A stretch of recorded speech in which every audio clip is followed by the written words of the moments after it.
नमस्कार दोस्तों, आज मैं आपको पुरुषोत्तम मास महात्म्य की संपूर्ण कथा सुनाने जा रही हूँ। प्रेम से बोले विष्णु भगवान की जय हो। भक्तों को कल्प वृक्ष के समान फल देने वाले, वृंदावन में विनोद करने वाले वृंदावन बिहारी अद्भुत पुरुषोत्तम भगवान को नमस्कार करता हूँ।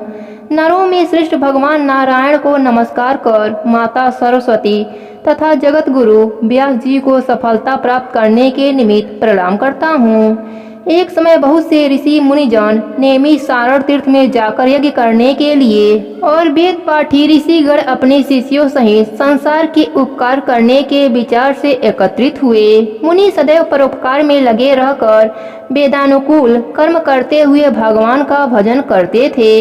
यह नैमिषारण्य क्षेत्र में यज्ञ करने के विचार से आए थे कि उसी समय सूत जी भी भ्रमण करते हुए वहां आ पहुँचे। सूत जी ने संसार सागर से पार उतारने वाले ऋषि गणों को शिष्यों सहित पाया तो नमस्कार करके सूत जी आनंद मग्न हो गए। ऋषियों ने प्रसन्न मुख शांत सरदूढ़ युक्त परमार्थी आनंद स्वरूप मुनि सूत जी को नाम मुद्रा युक्त शंख और चक्र लिए, गोपी चंदन लगाए, तुलसी की माला तथा जटाओं के मुकुट धारण किए हुए महाशरणम इस महा अद्भुत मंत्र का जाप करते हुए वे सब शास्त्रों के सार के ज्ञाता, सब जीवों का हित करने वाले, इंद्रियों और क्रोध को जीतने वाले, जीवंत मुक्त जगत के गुरु के समान थे। वेद व्यास जी के कृपा पात्र होकर वे भी व्यास जी के समान ही इच्छा रहित थे। सूत जी को देखकर समस्त मुनिजन एक साथ ही उठकर खड़े हो गए। नैमिषारण्य के मुनियों ने कहा कि हमें अद्भुत कथाओं के सुनने की इच्छा है। तो सूत जी ने विनम्र हो बारंबार ऋषियों को शीश झुकाया। तब ऋषि बोले, परम भागवत सूत जी, चिरंजीवी हो, हमारे बनाए हुए इस उत्तम आसन पर विराजिए, क्योंकि आप थक गए होंगे। ऐसा कह सभी ऋषिगण बैठ गए। सूत जी मुनियों से तपोबुद्धि पूछकर अपने आसन पर बैठ गए। जब सूत जी की थकान दूर हुई तो मुनियों ने पूरी कथा सुनने के विचार से सूत जी से कहा। ऋषि बोले, हे सूत जी, आप महाभाग्यवान हो। गुरु कृपा से आपने भागवत रहस्यों का वर्णन करने की शक्ति प्राप्त की है। आप सब प्रकार से सुखी हो। बहुत दिन पश्चात आज वन में कैसे आ गए? व्यास जी के शिष्यों में शिरोमणि आप हम सबके पूज्य हो। हम लोगों ने संसार में सारे रूप से शास्त्रों कथाएं सुनी हैं, जिनमें से जो भी सार रूप और श्रेष्ठ कथाएं होंगी, इसलिए आपके विचार में जो ऐसी कथाएं निश्चय हुई हैं जो संसार रूपी समुद्र में डूबे हुए लोगों को पार कर सकती हैं, इसलिए हे सूत जी, आप उस संसार के रोगों के लिए रसायन के समान कथा सार को हमारे सम्मुख वर्णन कीजिए। उनमें हरि लाल रस मिला हुआ है जो परमानंद का कारक है। ऋषियों के ऐसे वचन सुनकर सूत जी हाथ जोड़कर आदर करते हुए बोले।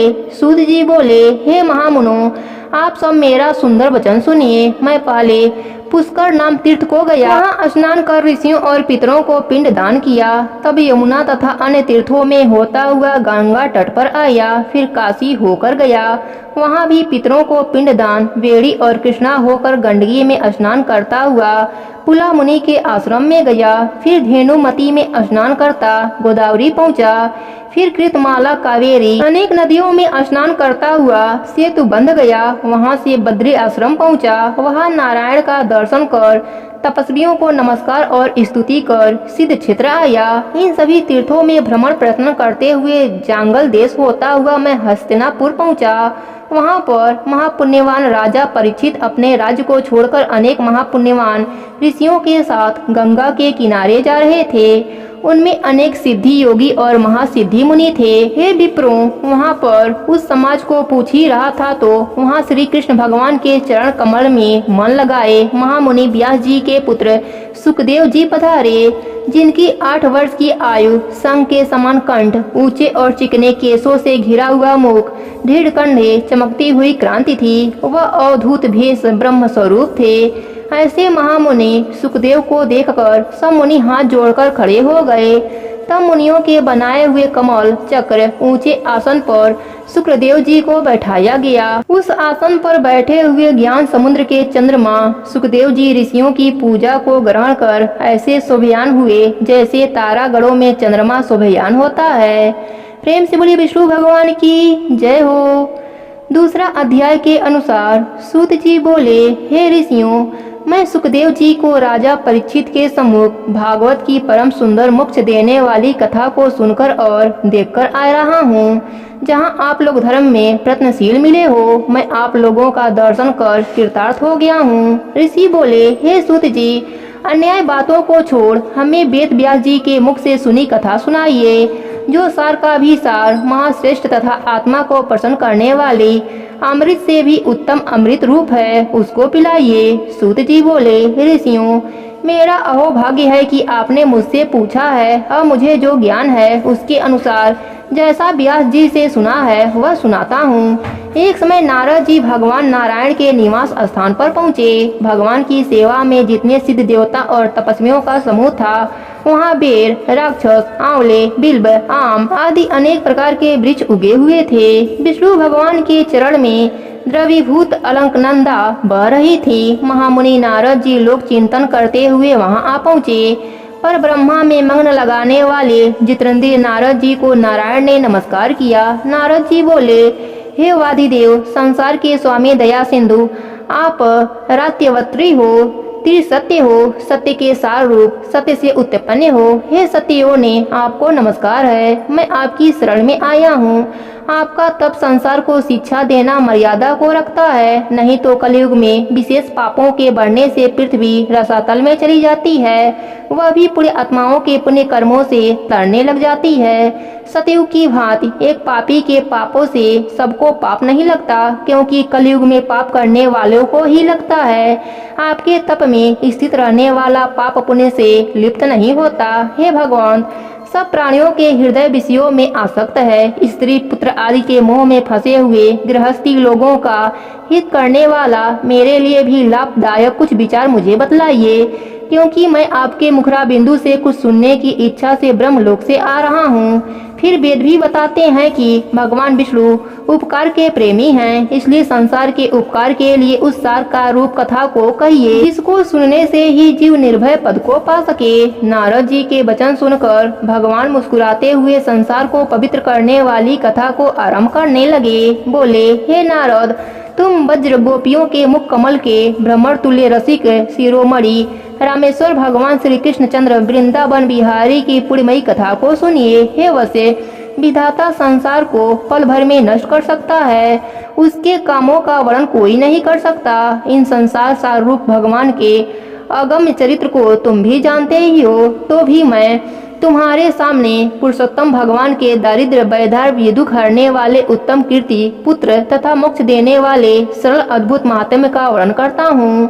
नारद जी बोले, भगवान, पुरुषोत्तम कौन से देवता हैं, महात्म के कौन से ऋषि हैं, यह सब मुझे विस्तार से बताइए। सूत जी बोले कि नारायण नारद जी के इन वचनों को सुन 2 घड़ी के लिए मन एकाग्र कर पुरुषोत्तम देवता का परिचय देते हुए बोले, पुरुषोत्तम नाम एक मास का नाम है, जिसके स्वामी कृपा सिंधु पुरुषोत्तम कहलाते हैं, इसलिए सबको ऋषि पुरुषोत्तम मास कहते हैं। इसका व्रत करने से पुरुषोत्तम भगवान प्रसन्न होते हैं। नारद जी बोले, मैंने स्वामियों सहित चैत्र आदि मास को तो सुना है, किंतु हे नाथ, पुरुषोत्तम मास कभी नहीं सुना। पुरुषोत्तम कौन सा मास है जिसके स्वामी दया सिंधु हैं? पुरुषोत्तम कहाँ से आया, यह मुझे कृपा करके बतलाइए। उस मास का क्या स्वरूप है, क्या विधान है, व्रत में क्या करना चाहिए, कैसे स्नान करना चाहिए, क्या दान करना चाहिए? हे स्वामी, यह सब मुझे बतलाइए। उसमें जप, पूजा, उपवास आदि का क्या साधन है, उसके करने से कौन से देवता प्रसन्न होकर क्या फल देते हैं? इसके अतिरिक्त जो सार हो वह सब बतलाइए, क्योंकि दीन वत्सले साधु जन हितोपदेश बिना पूछे भी देते हैं। कितने पुरुष पृथ्वी पर दूसरों के भाग्य के भरोसे रहकर दरिद्र, दुखी, रोगी और पुत्र की इच्छा करने वाले हैं। जड़, गूंग, घमंडी, मूर्ख, कुचाली, नास्तिक, लंबट, नीच, अतिवृत्त पर पुरुषों के सेवक, निराश, प्रतिज्ञाहीन, छीड़, प्रकर्मी, कुरूप, रोगी, कुंठी आदि अंगहीन, अंधे आदि हैं। कोई इष्ट मित्र, स्त्री, पुत्र से दुखी, माता पिताहीन,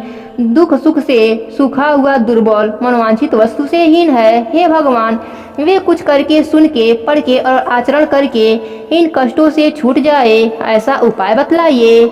विधवापन, बाजपन से लेकर रक्तपित्त, अपस्मार, राजक्षय आदि रोग, यह सब दोष समूह देखकर मैं बड़ा दुखी हूँ। हे कृपा सिंधु, इसलिए आप मेरे ऊपर कृपा कीजिए और मेरी प्रशंसा के लिए हे सर्वज्ञ सब तत्वों के ज्ञाता कोई आनंद देने वाला व्रत भली भांति समझाकर कहिए। सूत जी कहने लगे, हे ऋषियों, नारद जी के संसार के हित करने वाले प्रश्न को सुनकर भगवान नारायण चंद्रमा के समान शीतल और शांति देने वाले मधुर शब्द में कहने लगे। प्रेम से बोले विष्णु भगवान की जय हो।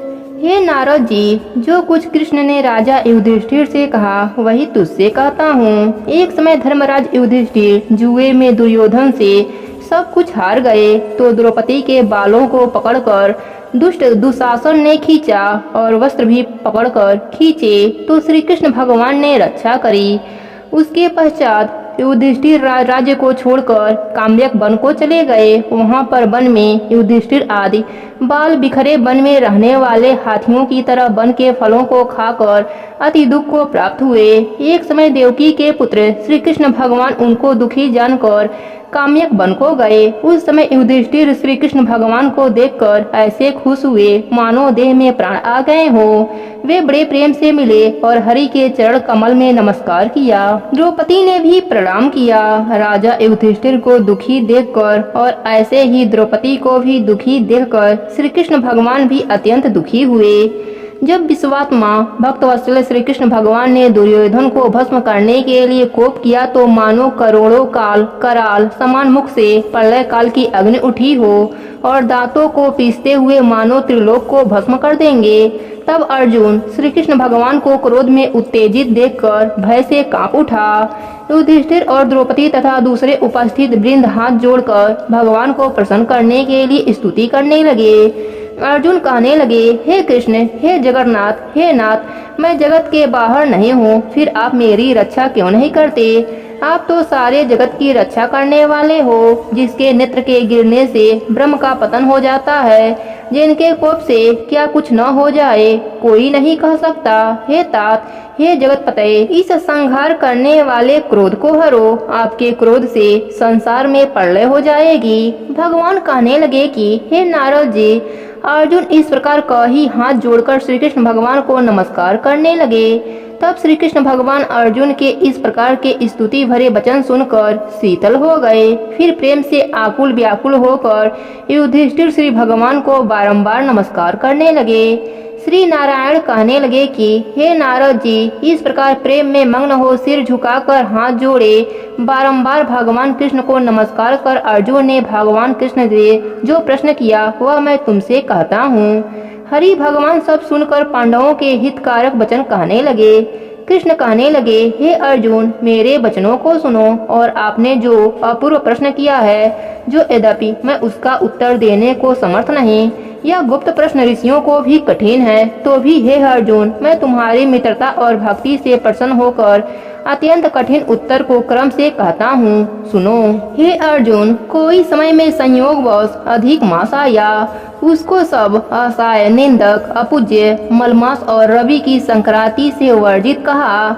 मल गंदा मास होने से स्पर्श करने योग्य नहीं है, सब कर्मों में निंदनीय है। इस प्रकार लोगों से वचन सुनकर वह मल मास दुखी से युक्त मेरे पास आया और बैकुंठ में जहाँ पर मैं निवास करता था, स्वर्ग से सिंहासन पर बैठे हुए देखकर मुझको दंडवत प्रणाम किया और दोनों हाथ जोड़ नेत्रों से आंसू बहाता हुआ इस प्रकार कहने लगा।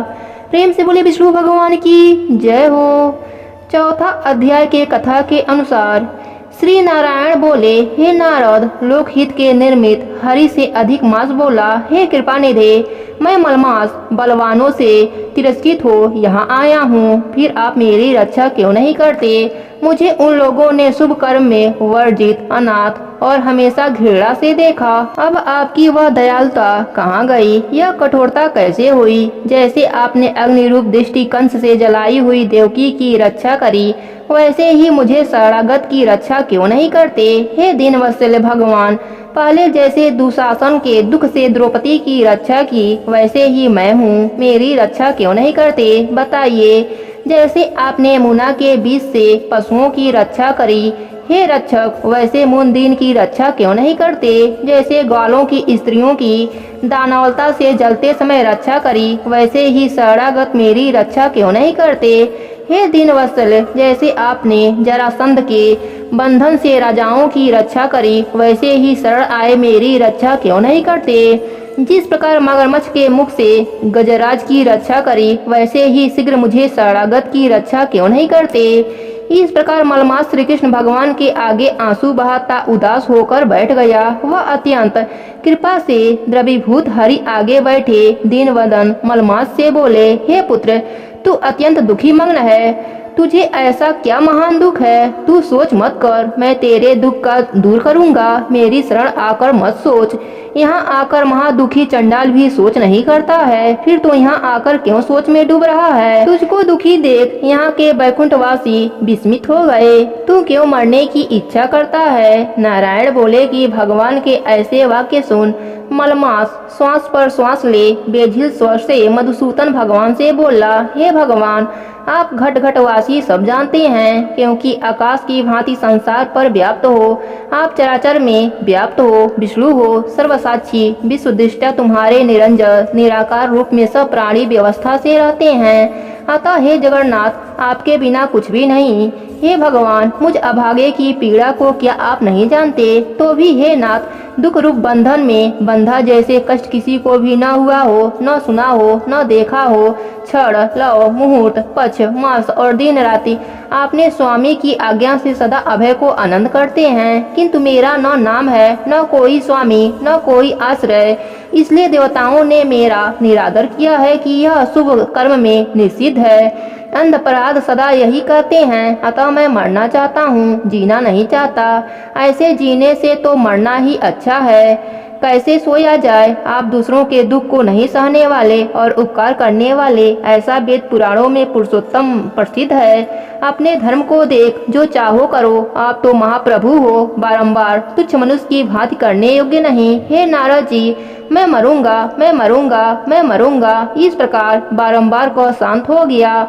फिर शीघ्र निकट जा गिर पड़ा। उसको पड़े हुए देख सभा विस्मित हो गई। नारायण बोले, अधिक के ऐसे शांत होने पर महाकृपा युक्त श्री कृष्ण भगवान शरदचंद्र की किरणों से समान की नीति से युक्त मेघ के समान गंभीर शब्द से शोभयान वचन कहते हुए सूत जी से बोले, हे ऋषियों, वेद की सिद्धि में तत्पर पाप समूह के नाश करने को बड़ग्वाली के समान ऐसे आदि पुरुष भगवान के वचन सुनने की इच्छा वाले नारद जी प्रसन्न मन होकर बोले।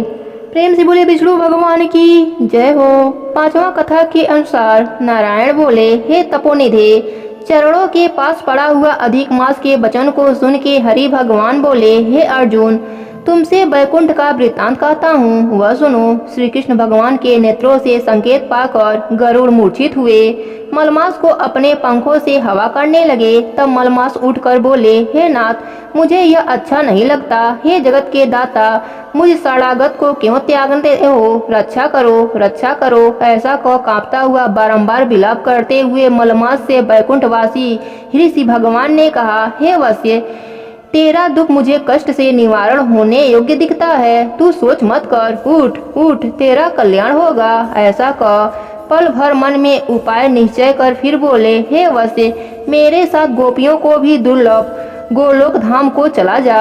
गड़ी गड़ों के मध्य बैठे हुए दो भुजा वाले मुरलीधर नवीन मेघ के समान श्याम रंग कमल सीखे नेत्र ऐसे ईश्वर पुरुषोत्तम भगवान श्री कृष्ण चंद्र आनंद कंद रहते हैं।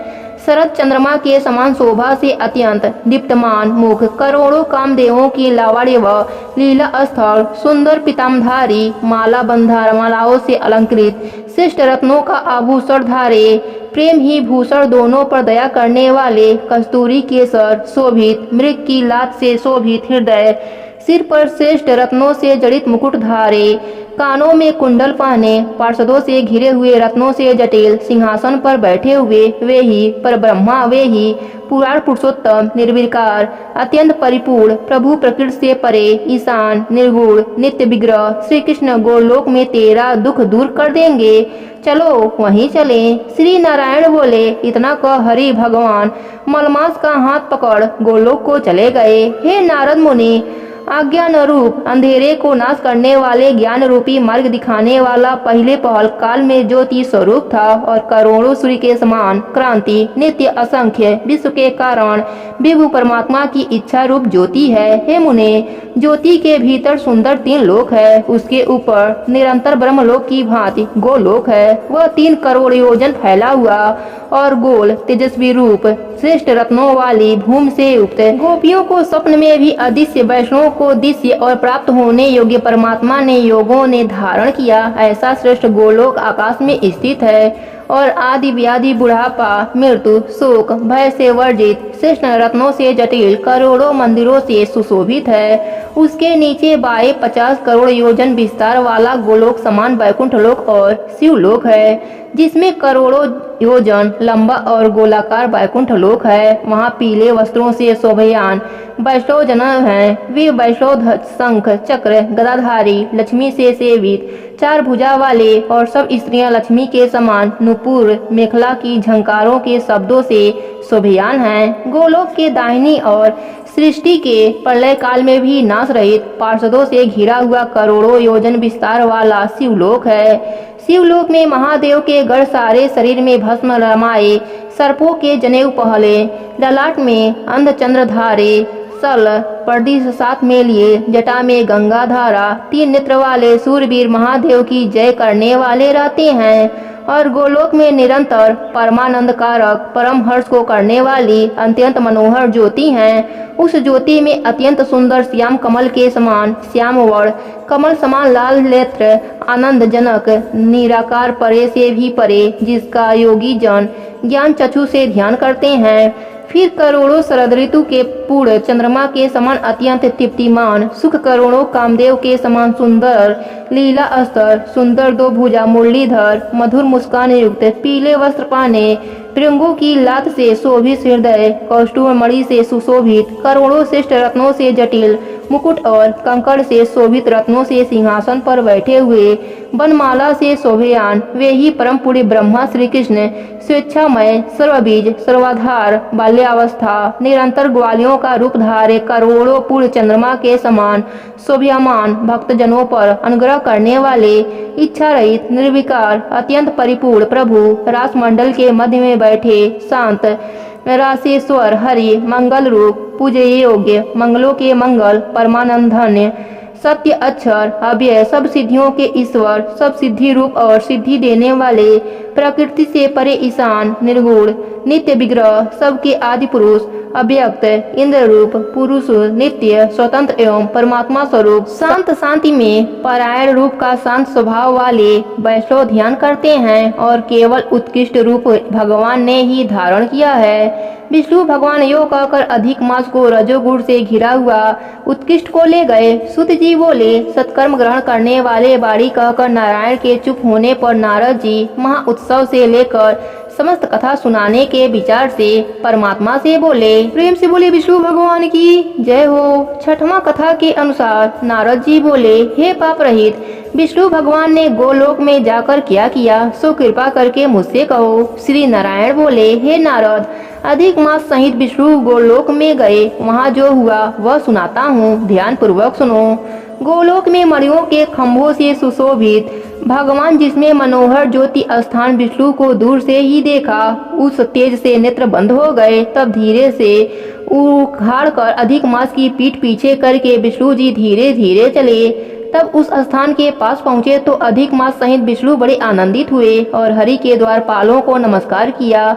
भगवान के धाम की क्रांति के कारण मीचे हुए नेत्र से यहाँ वहाँ जाकर पुरुषोत्तम ने श्री कृष्ण को नमस्कार किया। रत्नों के सिंहासन पर गोपियों को बीच में बैठे हुए ऐसे कृष्ण से रमानाथ विष्णु जी नमस्कार कर हाथ जोड़कर बोले, गुणों से अलग गोविंद एक अक्षर अव्यक्त व्यक्त गोप भेषधारी बाल्य अवस्था शांत गोपियों के पति मन को हरने वाले नवीन मेघ की समान श्याम करोड़ों कामदेवों के समान सुंदर वृंदावन में रास मंडल में बैठे हुए चमकीले वस्त्र धारण किए हुए शुभ तिरछी मनोहर आकृति वाले रास के स्वामी रासवाड़ी के उल्लास में उत्कंठित 2 भुजा हाथ में मुरली पीले वस्त्र धारण अच्युत्य इस प्रकार श्री कृष्ण महाराज की स्तुति करके नमस्कार कर श्री कृष्ण भगवान की आज्ञा से रत्नों से जड़ित सिंहासन पर बैठे। श्री नारायण बोले, यह विष्णु का किया हुआ स्त्रोत प्रातः काल उठ के जो मनुष्य पढ़ेगा उसके सब पाप नाश होंगे और खोटे स्वप्न अच्छे फल देंगे। पुत्र पौत्र की दाता गोविंद की भक्ति होगी, अकीर्ति नाश होकर निरंतर श्रेष्ठ कीर्ति बढ़ेगी। तदंतर श्री कृष्ण के चरणाबिंद में बैठे हुए विष्णु जी कांपते हुए मलमास को श्री कृष्ण के चरणों में झुकाया। तब श्री कृष्ण भगवान ने पूछा कि वह कौन है, कहाँ से आया, गोलोक में किस लिए रोया है, कोई इसका दुख नहीं भोगता क्या? गोलोकवासी सदा आनंद में मग्न रहते हैं, सपने में भी दुष्ट वार्ता नहीं करते। हे विष्णु, यह मेरे आगे दुखित नेत्रों में आंसू बहाता हुआ बारंबार कांपता हुआ क्यों बैठा है? श्री नारायण बोले, नवीन मेघ के समान मनोहर श्याम शरीर वाले गोलोकनाथ के वचन सुना विष्णु भगवान आश्चर्य से उस आदि से अंत तक मलमास के दुख को सुनाने लगे। श्री विष्णु बोले, हे वृंदावन के चंद्र, हे कृष्ण, हे मुरलीधर, मलमास के कष्ट को सुनो, तुम्हारे आगे कहता हूँ। आप इसके दुख दानवता को दूर करो। यह अधिक मास उत्तरायण दक्षिणायन में त्याज्य है, अपूज्य और शुभ कर्म में सदा वर्जित है, स्वामी रहित है। अतः इस मास में स्नान दान नहीं करना वनस्पति लता आदि से तिरस्कृत है।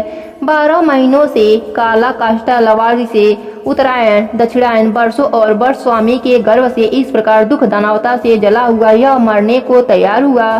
तब दूसरे दयालु पुरुषों की प्रेरणा से मेरे पास आया। ऋषिकेश मेरी शरण आ दुख जाल से बधा हुआ बारंबार रोता कांपता सब कहने लगा, इसके महादुख को आपके बिना कोई निवारण नहीं कर सकता। इससे इस अनाथ को हाथ पकड़कर तुम्हारे पास लाया हूँ। आप पराये दुख दूर करने वाले को ऐसा वेद जानने वाले कहते हैं। इसको कृपा करके दुख रहित आनंद युक्त करो। हे जगत पते, आपके चरण कमल प्राप्त करके सोच नहीं कर रहा था, वेद वेताओं का ऐसा वचन मिथ्या कैसे होए? कृपा इसका दुख निवारण करो। सब काम छोड़कर मैं यहाँ आया हूँ, मेरा आना सफल कीजिए।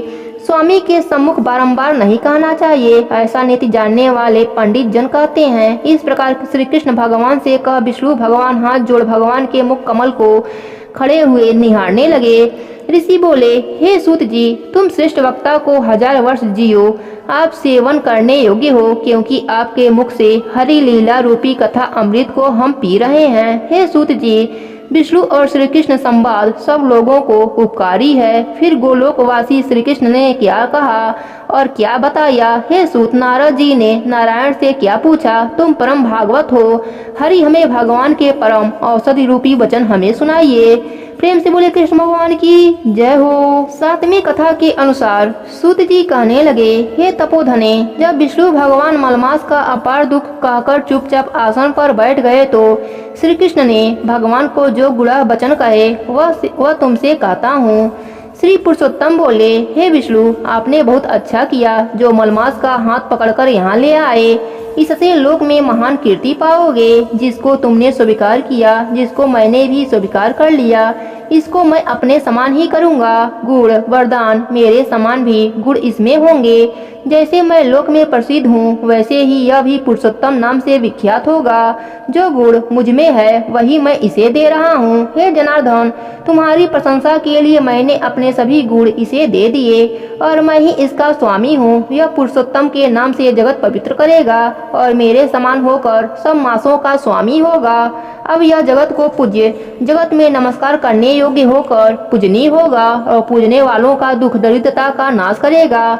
सब मास इच्छा वाले हैं, मैंने इसको इच्छा रहित किया। मनुष्यों को मुझ देने वाला, अपने किए गए कर्मों को भस्म करके जो कोई इच्छा रहित वाला इसको पूजेगा, वह अपने किए कर्मों को भस्म करके निसंदेह मुझको ही प्राप्त होगा। हे गरुड़ ध्वज, महाभाग्यशाली यति ब्रह्मचारी महात्मा निराहार भी मेरे परम स्थान को प्राप्त नहीं होते हैं, परंतु पुरुषोत्तम के भक्त मास भर में जन्म मृत्यु से रहित हो बिन श्रम के ही हरि के पद को पा सकते हैं। सब साधनों में श्रेष्ठ, सब काम तथा अर्थ को देने वाला यह पुरुषोत्तम मास सेवन योग्य है। जैसे हल से बोए हुए बीज करोड़ों गुना बढ़ते हैं, वैसे ही पुरुषोत्तम मास में किया हुआ पुण्य कोटि गुना बढ़ता है। कोई चतुर्मास के व्रत यज्ञों द्वारा स्वर्ग में जाकर वहां के भोगों को भोग कर फिर इस पृथ्वी में आते हैं, किंतु जो पुरुषोत्तम मास का आदर के विधि पूर्वक सेवन करता है वह अपने कुल का उद्धार करके असम के समान मुझको ही प्राप्त होता है। जो महाअज्ञानी मनुष्य इस मास में जप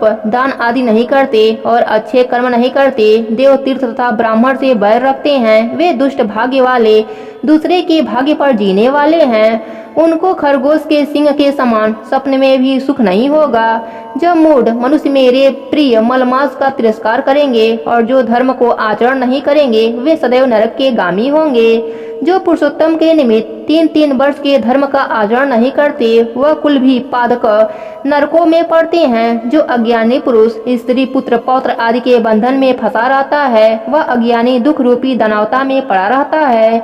जिनका अज्ञान से मेरा प्रिय अत्यंत पुण्यवान पुरुषोत्तम मास बीत गया, उनको कैसे सुख प्राप्त हो सकता है। श्रेष्ठ भाग्यशाली जो स्त्रियां पुरुष सुख सौभाग्य के लिए पुरुषोत्तम मास में स्नान दान तथा पूजा करेंगी, उनको मैं सौभाग्य संतति पुत्र सुख दूंगा।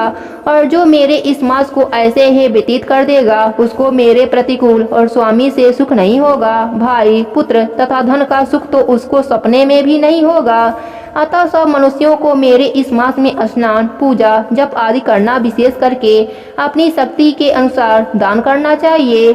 जिसने भक्ति और श्रद्धा से पुरुषोत्तम मास में मेरी पूजा करी, वह धन तथा पुत्र का सुख भोग कर अंत में मेरे गोलोक में वास करेगा। मेरी आज्ञा से सभी मनुष्य मलमास को पूजेंगे। मैंने सब मासों में उत्तम इसको किया है, इसलिए हे रमापते, तुम चिंता छोड़कर पुरुषोत्तम मास को लेकर बैकुंठ को जाओ।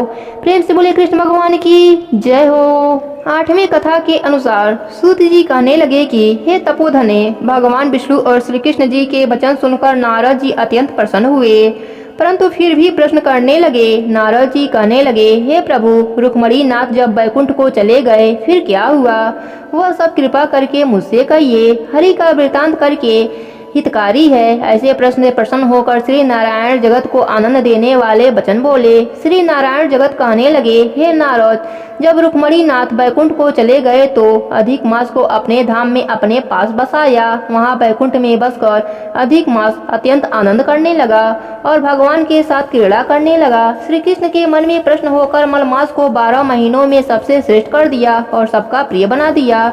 इस प्रकार भक्त वत्सल्य भगवान युधिष्ठिर और द्रौपदी को कृपा से देखते हुए अर्जुन से बोले, हे राज सिंह, दुख में डूबे होने के कारण तुमने तपोवन में आए पुरुषोत्तम का आदर नहीं किया और वृंदावन चंद्र का प्रिय मास आपके वन में रहने से अनजाने में चला गया। भय से दुखित मन वाले भीष्म द्रोण भी नहीं पाए और भय के द्वेष से तुमने नहीं जाना। वेद व्यास जी से प्राप्त विद्या आराधना में लगे रहे। भयंकर युद्धधारी अर्जुन इंद्रप्रस्थ गए, पर उसके दुख से दुखित भाग्यवश आप लोगों ने नहीं जाना। अतः अब क्या करना चाहिए? मनुष्य को प्रारब्ध भोग अवश्य भोगना पड़ता है। मनुष्य प्रारब्ध से ही दुखी सुखी और भय आनंद को प्राप्त होता है।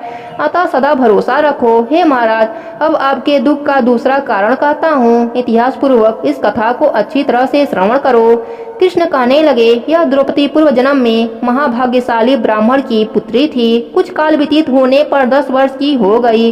अपने पिता की यह एक ही पुत्री थी और बड़ी चतुर गुणवती और सुंदर होने के कारण यह पिता को अत्यंत प्रिय थी।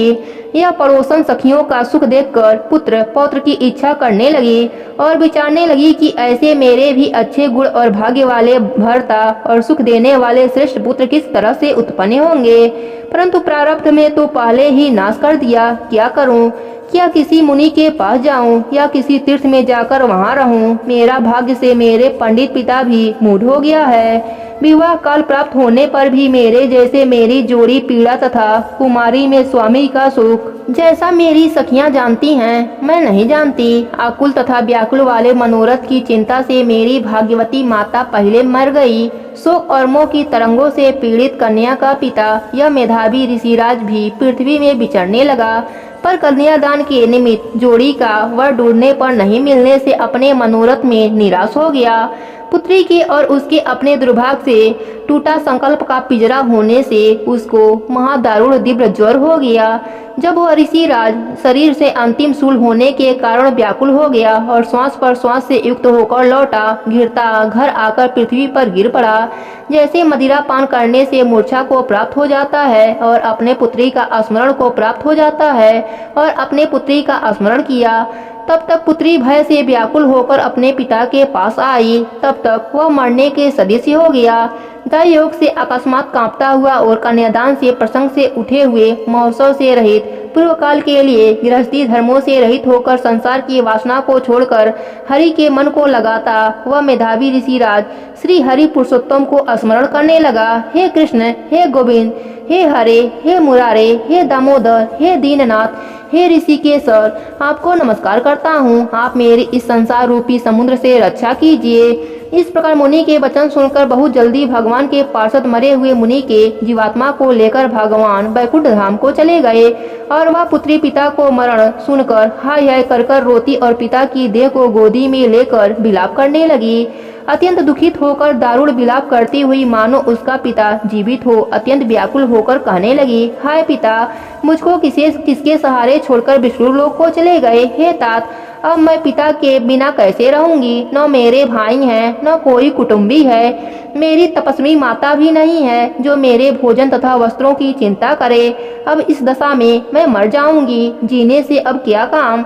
उसे इस प्रकार बारंबार रोते और विलाप करते हुए सुनकर उस वन में रहने वाले ब्राह्मण सोचने लगे कि अत्यंत करुणा भरे स्वर से इस तपोवन में कौन रो रहा है। फिर तपस्वी मेधावी ऋषि की पुत्री का रोना निश्चय करके वहां पहुँचे और वहां पुत्री की गोद में मरे हुए मुनि को देखकर वन के सब रहने वाले भी रोने लगे और पुत्री की गोद से मुर्दे को लेकर शमशान घाट में ले जाकर अत्यष्टि विधि के चारों तरफ काष्ठ लगाकर जला दिया और कन्या को समझाकर सब अपने अपने घरों में चले गए और कन्या ने धैर्य धारण कर यथाशक्ति खर्च करके अपने पिता का अंतिम क्रिया किया। प्रेम से बोले कृष्ण भगवान की जय हो।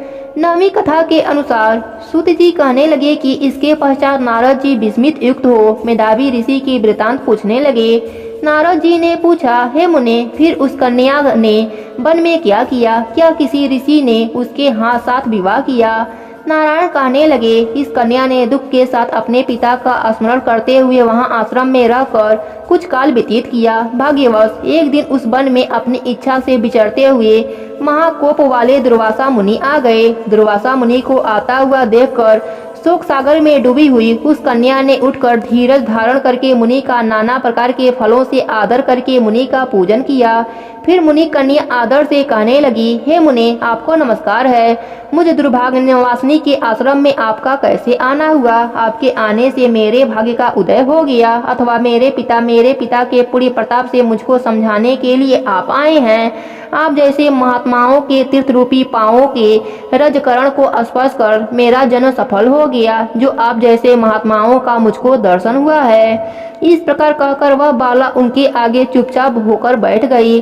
तब दुर्वासा मुनि कुछ हंसकर बोले, धन्य है ब्राह्मण पुत्री, तुमने अपने पिता के कुल का उद्धार कर दिया है। कन्या बोली, हे ऋषि, आपके दर्शन मात्र से ही मेरा शोक समुद्र सूख गया है। मुने, आप जो यहाँ आए इसका परिणाम अच्छा ही होगा और मैं उत्पन्न हुई महाअग्नि की ज्वाला से जल रही हूँ। इस अग्नि को शीघ्र बुझाओ। मेरे हर्ष उपजाने वाला और कोई नहीं दिखाई देता। मुझको धैर्य देने वाली न तो मेरी माता है, न पिता है, न भाई है। मैं दुखी पीड़ित किस प्रकार जीवन निर्वाह करूं? जिस दिशा को देखती हूँ वही शून्य दिखाई देती है। अतः हे तपोधने, मेरे दुख का उपाय शीघ्र कहिए। ऐसा कहकर वह बाला उनके आगे बैठ गई। दुर्वासा मुनि उसके पास उपाय के वास्ते सोचने लगे। श्री नारायण कहने लगे, हे नारद, इस प्रकार मुनि कन्या वचनों को सुनकर मुनिराज विचार कर अत्यंत कृपा से इस बाला को देखकर कुछ हितकारक वचन बोले। प्रेम से बोले कृष्ण भगवान की जय हो। 10वां कथा के अनुसार ऋषि कहने लगे, हे सुंदरी, अब तीसरा मास पुरुषोत्तम मास आएगा। इसमें स्नान करने से मनुष्य दोषों से छूट जाता है। इसके तुल्य कार्तिक आदि कोई भी मास नहीं है। सब मास तथा पक्ष और जो भी पर्व है पुरुषोत्तम मास की 16वीं कला के बराबर भी नहीं है। 12,000 वर्ष गंगा में स्नान करने से जो फल मिलता है और सिंह के बृहस्पति में गोदावरी गंगा में स्नान करने से जो फल मिलता है वही फल कभी भी पुरुषोत्तम मास के एक बार स्नान करने से प्राप्त हो जाता है। यह श्री कृष्ण का प्रिय मास है। इसमें स्नान, दान, जप आदि करने से सब मनोवांछित फल की प्राप्ति होती है। इसलिए तुम भी पुरुषोत्तम मास की सेवा करो। मुनि राजकन्या को ऐसे कहकर चुप हो गए। श्री कृष्ण कहने लगे, हे अर्जुन, मुनि के वचन सुनकर भावों से प्रेरित होकर वह मूढ़ बाला क्रोधित होकर बोली, हे ब्राह्मण, मुझको आपके वचन ठीक नहीं लगे। माघ आदि मास किस प्रकार थोड़ा फल देने वाले हैं और कार्तिक आदि मास को कैसे कम कहते हो? क्या सेवा किया वह वैशाख मास इच्छित फल नहीं देता। यह तो मलिन मास सब कर्मों में निंदनीय है। हे मुने, सूर्य संक्रांति से रहित मास को आप कैसे श्रेष्ठ कहते हैं? इस प्रकार क्रोध से कहे गए ब्राह्मण की पुत्री के वचनों को सुनकर ऋषि का शरीर जलने लगा और नेत्र लाल हो गए, परंतु फिर भी मित्र की कन्या को श्राप नहीं दिया और सोचने लगे कि कन्या मूर्ख है, अपने हित अहित को नहीं जानती। पुरुषोत्तम मास का महात्मा जो बड़े बड़े ज्ञानी भी नहीं जानते हो तो कम बुद्धि वाले पुरुष और कन्याएं कैसे जान सकती हैं? और यह बिना पिता की कन्या दुख रूपी अग्नि से सुलगती हुई मेरे अत्यंत उग्र श्राप को कैसे सहन कर सकेगी? ऐसे उत्पन्न हुए क्रोध को कृपा से दूर करते हुए और स्वस्थ होकर व्याकुल कन्या को कहने लगे, हे बाले, तू मेरे मित्र की कन्या है, इसलिए तेरे पर मेरा कुछ भी कोप नहीं। जैसा तेरे निर्भाग्य मन में हो वैसा ही कर, और जो कुछ भी होने वाला है सो सुन। मैं कहता हूँ, तूने जो पुरुषोत्तम मास का अनादर किया है, इसका फल इस जन्म या अगले जन्म अवश्य होना है। क्योंकि तेरा पिता मेरा मित्र था, इसलिए तुझको श्राप नहीं दे सकता हूँ। तू बालक है और अपने शुभ तथा अशुभ को नहीं पहचानती। तेरा कल्याण हो, मैं तो नारायण की सेवा में जा रहा हूँ।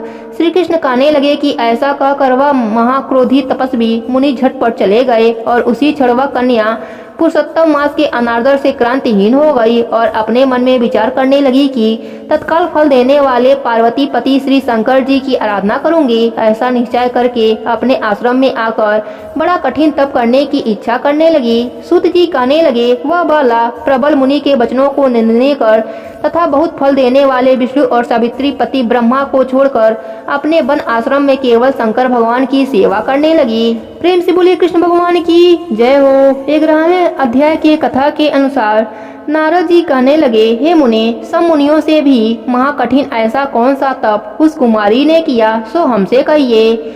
श्री नारायण कहने लगे, वह कल्याणी सनातन शिव का अत्यंत उग्र तप करने लगी, जिसके सर्पों के आभूषण नंदी भृंगी से सेवित 24 तत्वों और 3 गुणों से स्तुति किए गए महा 8 सिद्धियों और प्रकृति पुरुष स्तुत और जटा मुकुट से शोभित भाल से अर्धचंद्र ऐसे शिव को उद्देश्य करके वह बाला ग्रीष्म ऋतु से सूर्य में पंचाग्नि में स्थित हो दुष्कर तप करने लगी। हेमंत तथा शीसर ऋतु में ठंडे जल में स्थित मुख जल के ऊपर इस प्रकार दिखाई दे रहा हो जैसे जल के ऊपर कमल शोभियान होता हो। उसका ऐसा उग्र तप सुनकर इंद्र महाचिंता को व्याप्त हो गया। हे अर्जुन, सब देवताओं को और महर्षियों को सहारने योग्य ऐसे उग्र तप में प्रविष्ट हुई ऋषि कन्या को 9000 वर्ष बीत गए। फिर पार्वती पति शंकर ने इसके तप से प्रसन्न होकर अपना अगोचर रूप दिखाया। उस रूप को देखकर वह कन्या झटपट खड़ी हो गई, मानो उसकी देह में प्राण आ गए हों।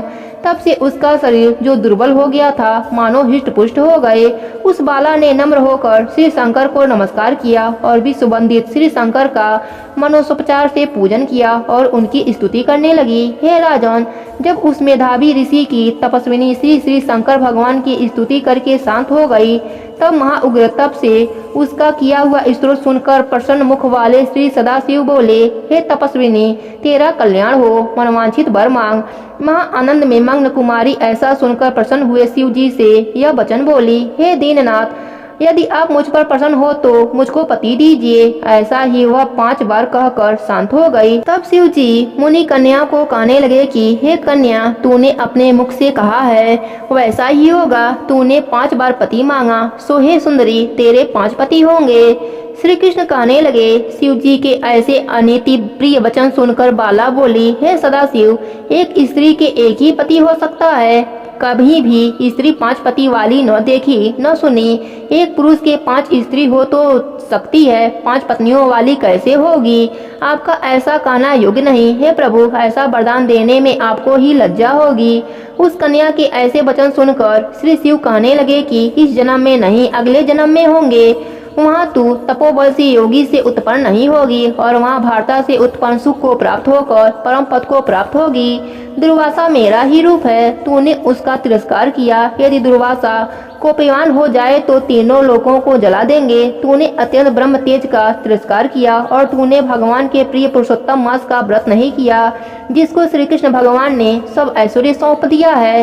हे बाले, मैं ब्रह्मा आदि देवता और नारद आदि तपस्वी जिन भी भगवान की आज्ञा नहीं टाल सकता। तूने उनको नहीं पूजा और अनादर किया, इसलिए तेरे 5 पति होंगे। हे बाले, जो पुरुषोत्तम मास की निंदा करता है वह घोर नरक में जाता है।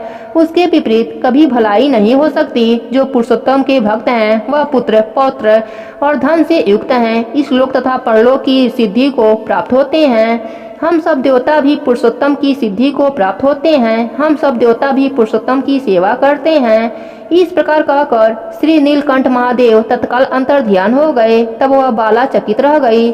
सूत जी कहने लगे कि हे ऋषियों, सदाशिव के अंतर ध्यान होने से उस कन्या को भी चिंता हो गई। प्रेम से बोलिए कृष्ण भगवान की जय हो। 12वें अध्याय के कथा के अनुसार शंकर जी के चले जाने पर वह बाला हत शांति श्वास पर श्वास लेती हुई भयभीत होकर आंखों में आंसू लाकर रोने लगी। इसी प्रकार दुख से बहुत सा काल व्यतीत हो गया। फिर वह तपस्विनी भी बलवान काल से वश में हो गई।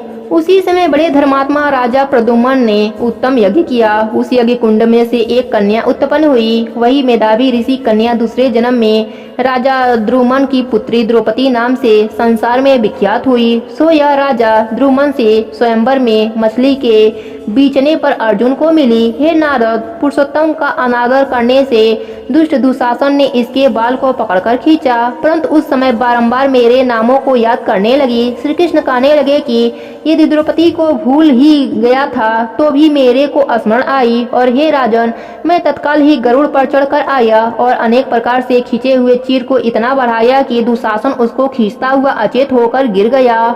सदैव मेरे में स्नेह करने वाली और पतिव्रता को पुरुषोत्तम मास के अनादर से मैंने भी उसको त्याग दिया। पुरुषोत्तम मास का तिरस्कार करने वाले को मैं भी गिरा देता हूँ। इसलिए सब प्रकार से पुरुषोत्तम मास ऋषियों और देवताओं को भी सेवन योग्य है। फिर मनुष्यों को तो अत्यंत ही मनोवांछित फल देने वाला है। इसलिए जाने वाले पुरुषोत्तम मास की आराधना करो।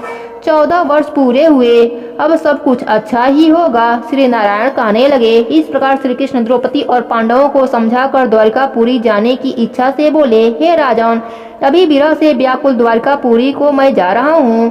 ऐसा कहने पर भगवान प्रेम में मग्न हो पांडु पुत्रों को धीरे धीरे लौटाकर द्वारिकापुरी को चले गए। श्री नारायण बोले, श्री द्वारिकानाथ के द्वारिका जाने पर युधिष्ठिर अपने भाइयों सहित तप करते हुए तीर्थों में विचरने लगे। हे नारद, श्री भगवान के प्रिय पुरुषोत्तम मास को मन में धारण कर और श्री कृष्ण का वचन स्मरण कर अपने भाइयों और द्रौपदी से बोले, अहो, आप सबने पुरुषोत्तम मास का महात्म्य सुना है। पुरुषोत्तम को बिना पूजे कोई कैसे सुखी रह सकता है। इस लोक में वही पूज्य, वही धन्य और वही श्रेष्ठ हैं जो अनेक प्रकार से भगवान पुरुषोत्तम को पूजता है। इस प्रकार सब तीर्थों में विचरते हुए पुरुषोत्तम मास के प्राप्त होने पर विधिवत उसका व्रत करने लगे, और 14 वर्ष व्यतीत हो जाने पर श्री कृष्ण भगवान श्री कृष्ण से अटकल राज्य को प्राप्त हुआ। उसी प्रकार सूर्यवंशी राजा ढीडवंत भी पुरुषोत्तम के सेवन से पुत्र और पौत्रों तथा अनेक प्रकार के सुखों का भोग कर योगियों को भी अति दुर्लभ भगवान के लोक को चले गए। प्रेम से बोलिए कृष्ण भगवान की जय हो। 13वें अध्याय की कथा के अनुसार ऋषि कहने लगे कि हे सुत जी, राजा धीर ढंढों को पुरुषोत्तम के सेवन करने राजपुत्र, पौत्र और पतिव्रता स्त्री कैसे मिली, और योगियों को भी अति दुर्लभ भगवान का लोक कैसे प्राप्त हुआ, इसलिए आप विस्तार से इस इतिहास को कहिए।